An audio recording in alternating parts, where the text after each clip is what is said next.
Normalmente, cuando hablamos acerca de la conquista española de América, hacemos foco en la palabra conquista y entonces analizamos generalmente las grandes campañas de los conquistadores a Mesoamérica o al Imperio Incaico. Nos centramos en las grandes guerras y en la conquista efectiva del territorio. Ahora, la expansión española en América no se dio solamente por conquista, sino también por colonización, por fundación de ciudades, poblados, fuertes, con el fin de extender de manera directa la jurisdicción ibérica en el territorio. La diferencia entre estos dos modelos de expansión va a estar determinada por el tipo de pueblo con el cual los españoles se encontraban en el lugar. Si los españoles encontraban grandes ciudades, poderosos reinos, civilizaciones antiguas, entonces conquistaban esos pueblos y fundaban sus ciudades encima de las de ellos. Pero por otro lado, si los españoles encontraban que las poblaciones que estaban en el lugar no tenían grandes ciudades o que eran directamente nómadas, entonces se procedía directamente a la colonización. Este es el caso de la experiencia española en el Río de la Plata, un territorio que carecía de las grandes civilizaciones del espacio andino o de Mesoamérica, y cuya importancia no residía en los recursos que tenía, sino en la posición que ocupaba. En el capítulo de esta semana vamos a hablar acerca de la primera expedición colonizadora al Río de la Plata, comandada por Pedro de Mendoza, primer fundador de Buenos Aires. Y también vamos a hablar acerca del triste final que tuvieron la expedición, el conquistador español que la comandó y también la ciudad que fundó.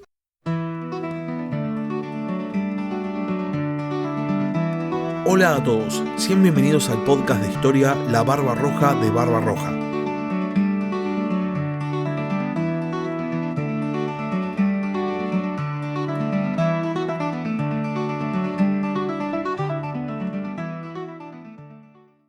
Antes de hablar de la expedición española al Río de la Plata, hay que hablar acerca del conquistador español que la comandó, Pedro de Mendoza, el cual, si bien es un conquistador más dentro de la gran cantidad de conquistadores españoles, tiene una particularidad. Normalmente los conquistadores españoles sabían que sus empresas eran muy difíciles y las aceptaban porque era la única manera que tenían de conseguir riqueza, de conseguir fama. Eran segundos hijos o hijos de familias empobrecidas, personas pertenecientes a la aristocracia castellana, que por A o por B no tenían la fortuna que tenían otros aristócratas, y por eso aceptaban comandar este tipo de empresas. Eran básicamente aventureros por necesidad, y entonces eran motivados por su propia codicia. Pedro de Mendoza no era así. Pedro de Mendoza nace en el año 1487 como miembro de una de las grandes familias de la aristocracia castellana, la Casa de Mendoza. Y desde muy chico el joven Pedro había estado relacionado con los ámbitos del poder, llegando a ser paje en la corte real.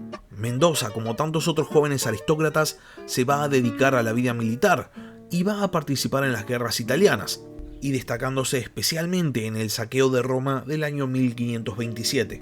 El hecho de ser un reputado militar y también pertenecer a una de las grandes familias de la aristocracia castellana permiten a Pedro de Mendoza ser considerado para un nuevo proyecto de expansión de la corona española. Dentro de todos los territorios americanos había uno que por su ubicación geográfica había generado mucho interés en la corte: el Río de la Plata. Este territorio había generado interés en la corona hispánica desde su primera exploración por Juan de Solís en el año 1516. Los españoles, desde un primer momento, se interesan en el río por su enorme magnitud. Se decía que era un mar dulce y que conectaba el océano Atlántico con el océano Pacífico. Por este motivo hay sucesivas expediciones para explorar el Río de la Plata, como por ejemplo la de Sebastián Caboto, pero este pasaje no se termina encontrando. Lo que sí encuentran los españoles es que este río parecía adentrarse de manera infinita tierra adentro, y los españoles lo relacionan con una leyenda que habían escuchado de los locales, la leyenda de la Sierra de Plata, la cual se decía que quedaba tierra adentro, siguiendo los ríos sudamericanos. Por este motivo, este gran río descubierto es bautizado como Río de la Plata. Ahora bien, ni el pasaje al Océano Pacífico había sido descubierto, ni tampoco por ahora la famosa Sierra de Plata.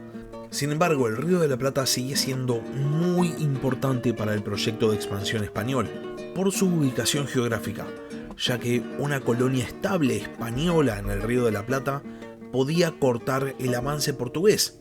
Los portugueses habían llegado a Brasil en el año 1500 y estaban expandiéndose cada vez más hacia el sur. Si los españoles no se apuraban, los portugueses iban a llegar primero al Río de la Plata, y esto le iba a dar acceso a la corona portuguesa no solo a los territorios que los propios españoles estaban conquistando, sino también a una potencial ruta hacia el Océano Pacífico. La corona hispánica tenía que apurarse. El tema es que los recursos que tenía los estaba destinando hacia otras campañas. Por este motivo, más allá de que una expedición al Río de la Plata parecía una prioridad, no podía realizarla. Es acá donde entra Pedro de Mendoza, quien, al igual que tantos otros aristócratas de la época, tenía el bichito de la aventura, pero a diferencia de otros aristócratas de la época, tenía la plata para financiar esa aventura. Entonces, Pedro de Mendoza, que estaba relacionado con la corte española, le propone a Carlos I no solo comandar la expedición al Río de la Plata, sino también hacerse cargo de los costos. Para el rey Carlos I esto era una gran solución, y entonces obviamente acepta, otorgando a Mendoza, por medio de la capitulación de Toledo del año 1534, el título de adelantado del Río de la Plata. La expedición de Pedro de Mendoza parte desde España el 24 de agosto de 1535. Mendoza llevaba a América 14 buques y 3.000 españoles, y su objetivo no era solamente tomar posesión del Río de la Plata, sino fundar una ciudad, 3 fuertes y establecer una ruta que uniera el Río de la Plata con el Océano Pacífico.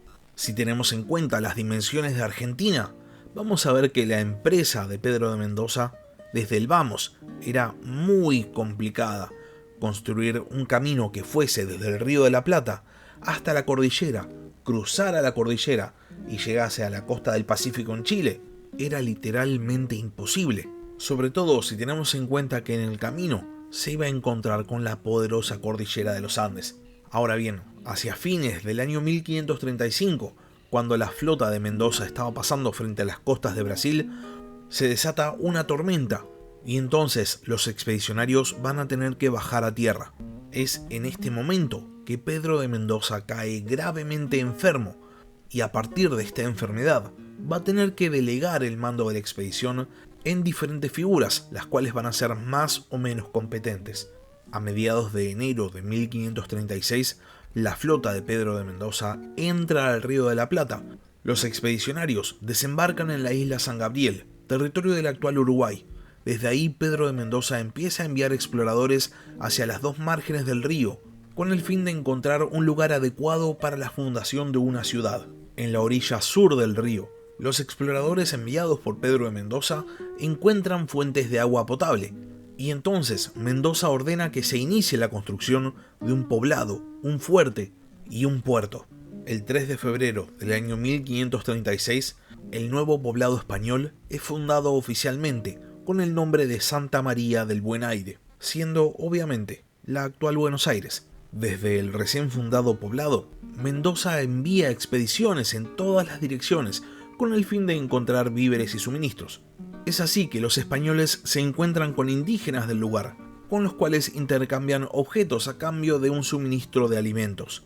Los indígenas aceptan el trato de buen grado y por el momento se establecen relaciones amistosas entre los dos pueblos. El problema es que al poco tiempo los españoles empiezan a tratar de manera despectiva a los indígenas, y entonces la relación de comercio se rompe, y los españoles son básicamente dejados a su suerte. Y esto era un problema, porque por A o por B no se había logrado un suministro estable de alimentos, lo que pone en una situación complicada a los expedicionarios. Pedro de Mendoza responde enviando nuevas expediciones tierra adentro con el fin de entrevistarse con pueblos indígenas para lograr de vuelta que le concedan alimentos. Pero estas expediciones son ignoradas. El conquistador español entonces decide tomar lo que necesita por la fuerza y envía un ataque contra la tribu de los querandíes, que eran aquellos que le habían negado el alimento en un primer momento. Los españoles y los querandíes se encuentran en el territorio del actual partido de Esteban Echeverría, provincia de Buenos Aires, y se produce un combate que los españoles llaman el combate de Corpus Christi. En esta batalla, decenas de soldados españoles, que eran mercenarios alemanes, mueren, pero terminan logrando la victoria.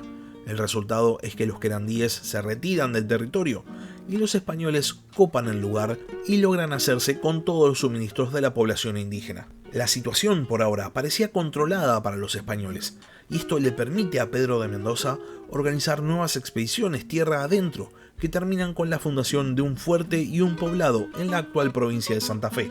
El fuerte es llamado Corpus Christi, y se funda sobre los restos de otro fuerte que había sido construido por la expedición de Sebastián Caboto, el cual había sido el primer asentamiento europeo en territorio de la actual Argentina y había sido llamado Sancti Spiritus. Y por otro lado, el poblado que se funda por orden de Pedro de Mendoza se llama Buena Esperanza. Parecía que la expedición iba bien. Sin embargo, al poco tiempo la situación se va a dar vuelta completamente. Los querandíes no solo vuelven a su territorio, sino que directamente atacan Santa María del Buen Aire, pero no la atacan solos, sino junto a otros 4 pueblos indígenas. Las crónicas de la expedición dicen que los indígenas juntan 23.000 lanzas y con este ejército ponen sitio a Buenos Aires. Los indígenas adoptan una táctica muy inteligente. Sabían que enfrentarse en campo abierto contra los españoles era muy mala idea, y entonces no proponen un combate, sino que simplemente se limitan a sitiar la ciudad. Queman algunos de los barcos más pequeños de los españoles, incendian los techos de algunas de las casas recién construidas, pero no hacen nada más. Mientras tanto, esperan que a los españoles se le agoten los recursos. Y una vez que los españoles se están muriendo de inanición, los indígenas deciden realizar un asalto a gran escala contra el recientemente fundado poblado y lo destruyen por completo. Santa María del Buen Aire es incendiada. Pedro de Mendoza, junto a algunos cientos de españoles, logra escapar, dirigiéndose a los poblados del interior, y decide proseguir su tarea desde el poblado de Buena Esperanza. Envía una expedición río arriba a explorar el Paraná, pero a esta expedición se le van a presentar muchas dificultades y van a tener que volver. El resultado es que Pedro de Mendoza se quiebra, pierde la esperanza de completar su tarea, y entonces cede el mando de la expedición y decide volver a España. Para este momento, Mendoza estaba muy enfermo y frente a la costa de las Islas Canarias muere. Su cuerpo es arrojado al mar. Después de la muerte de Pedro de Mendoza, los expedicionarios que habían quedado en el Río de la Plata intentan refundar el poblado de Buenos Aires, pero fracasan y el poblado es incendiado nuevamente, y también van a ser incendiados el fuerte y el pueblo que habían sido fundados en Santa Fe. La expedición de Pedro de Mendoza termina siendo un fracaso, lo que va a terminar retrasando varias décadas el inicio de la colonización en Argentina. Y hasta acá llegamos con el capítulo de esta semana. Si llegaron hasta acá y no están suscritos al canal, les recomiendo que se suscriban, subo capítulos nuevos todas las semanas. Y si por otro lado ya están suscritos pero tienen ganas de ayudar al podcast, pueden hacerlo transformándose en miembros del canal en YouTube, o si no, transformándose en Patreons. Les dejo el link en la descripción del capítulo. Aprovecho para agradecer especialmente a los miembros del canal y a los Patreons, quienes me ayudan a seguir haciendo capítulos nuevos todas las semanas. Muchas gracias por haber escuchado y hasta la próxima. Gracias por escuchar La Barba Roja de Barba Roja. Si tenés alguna pregunta o simplemente querés hacer un comentario, no dudes en escribirme al mail del podcast, labarbarrojadebarbarroja@gmail.com. Hasta la próxima.